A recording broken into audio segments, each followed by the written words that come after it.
Même la vie la plus longue est un très court voyage. Nous finirons tous en poussière. Et si les choses que vous pensez maintenant être les plus importantes, comme avoir un grand portefeuille, un beau titre et beaucoup de followers sur les réseaux sociaux, et si à la dernière heure de votre dernier jour, les choses que vous pensiez être les moins importantes, comme être la personne la plus honnête dans la pièce, comme faire votre travail, comme Picasso, peigner même si vous balayez les rues, comme laisser chaque personne que vous avez rencontrée mieux que vous ne l'avez trouvée, comme faire des choses difficiles dans un monde qui veut que vous preniez la voie facile. Et si ces choses étaient les plus importantes? Tu sais, quand je grandissais, mon père m'a dit, il a dit, Wayne Robin, quand tu es né, tu as pleuré pendant que le monde se réjouissait. Il a dit, fils, vis ta vie de telle manière que quand tu mourras, le monde pleure pendant que tu te réjouis. C'est ça le vrai leadership. Rien de mal à faire de belles choses pour soi-même, mais le vrai leadership, c'est trouver une cause plus grande que soi et y consacrer le reste de sa vie. Il y a une femme qui est une femme très incroyable parce qu'elle est une leader, même si elle n'avait pas de titre. Cette femme, elle aurait pu se plaindre, elle a grandi dans une pauvreté immense, tant de difficultés, a souffert la majeure partie de sa vie, une tragédie après l'autre. Il y a beaucoup de victimes dans le monde en ce moment. Et on peut reconnaître une victime parce qu'elle cède son pouvoir à des choses extérieures. Elle blâme leur enfance. Elle blâme l'économie mondiale. Elle blâme leur patron. Elle blâme leur travail. Elle blâme leurs clients. Tout tourne autour du blâme. Chaque fois que vous blâmez, vous abandonnez votre pouvoir. Comment reprendre votre pouvoir? Vous faites les choses difficiles auxquelles vous avez donné votre pouvoir. Et cette femme, elle était une blanchisseuse, elle lavait le linge sale des gens, elle n'était pas une première ministre, ni une présidente, ni une PDG. Cette femme lavait le linge sale des autres. Pendant les 87 premières années de sa vie, elle n'a jamais quitté sa maison, sauf pour acheter des courses et pour aller à l'église. Elle n'a jamais appris à conduire, ne s'est jamais mariée.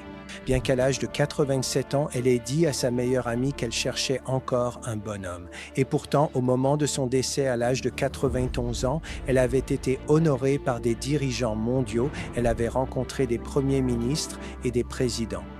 Miss Sinker, même reçu un doctorat honorifique de l'université Harvard. Alors, qui était cette femme et pourquoi a-t-elle reçu de tels éloges? Eh bien, voici son histoire. Depuis qu'elle était jeune femme, elle prenait les pièces qu'elle gagnait en lavant le linge sale des autres et elle se rendait à sa banque locale pour y faire ses contributions quotidiennes apparemment insignifiantes. Tout comme chaque jour, vous avez le choix de faire ces contributions quotidiennes apparemment insignifiantes, peut-être en adoptant une meilleure habitude, peut-être en encourageant un coéquipier, peut-être en lisant quelque chose qui enrichira votre sagesse, peut-être en mentorant un enfant. Et il est facile de penser que ces petites choses que vous pouvez faire chaque jour ne font pas de différence. Mais de petites contributions quotidiennes apparemment insignifiantes, lorsqu'elles sont faites de manière cohérente au fil du temps, mènent à des résultats étonnants. Et donc cette femme allait à sa banque chaque jour et elle faisait ses dépôts et elle le faisait avec constance parce que la constance est la mère de la maîtrise. Et les jours se transformèrent en semaines. Les semaines en mois, les mois en années. Et avant qu'elle ne s'en rende compte, elle avait 87 ans. Elle entra dans sa banque locale. Elle sourit à l'homme qui était derrière le comptoir. Il lui sourit. Il a dit « Osceola, as-tu une idée de combien d'argent tu as accumulé grâce à ces petites contributions quotidiennes apparemment insignifiantes ?» Et elle a dit « Non, pourquoi ne me le dis-tu pas ?» Et il a dit « Osceola, tu as accumulé $250 000. » Osceola était une femme simple. Parce qu'il n'avait pas combien d'argent c'était. Alors l'homme derrière le comptoir a eu une idée. Il a mis 10 pièces sur le comptoir et a dit, Odiola, ces 10 pièces représentent votre argent. Que voulez-vous que je fasse avec ça? Elle a pointé la première pièce et a dit, je voudrais que vous la donniez à l'église. Elle a pointé les 3 pièces suivantes et a dit, je voudrais que vous les donniez à mes nièces, mes neveux et mes cousins, parce que je les aime tellement. Puis un sourire apparut sur son visage et elle dit, quant aux 6 pièces restantes, j'ai quelque chose de très spécial en tête.